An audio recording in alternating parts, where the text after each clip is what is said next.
Can you imagine? I'm almost done. What it was like to be Joseph's brothers, seeing their brother in power in Egypt at their greatest need. Can you imagine what it must have been like to know that the very one they betrayed, blindsided and sold and buried away for year after year and lied to their father about? Can you imagine what it must have been like for them to come back into the presence of their brother and go,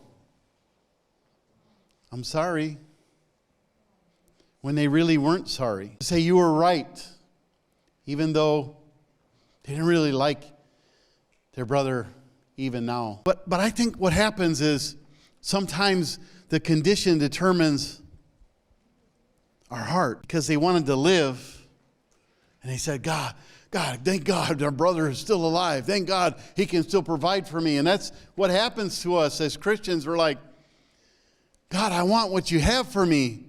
But we really don't want to be with him at all. We just want what he has for us. Isn't it time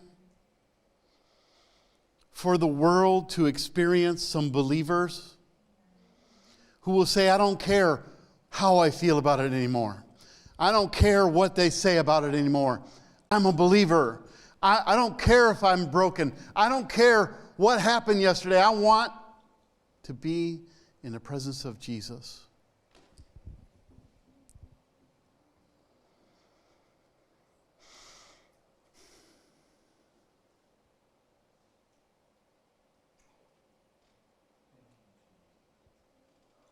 At the end of Jacob's life, after he died and they buried him, his brothers came back. Joseph wept because his brothers were still broken. They were still broken. After all of this, after all of that, they remained broken. Joseph learned what it was like to be a believer when he was thrown in the pit. He learned what it was like to be a believer when he went to Potiphar's house. He learned what it was like to be a believer when he went to the prison.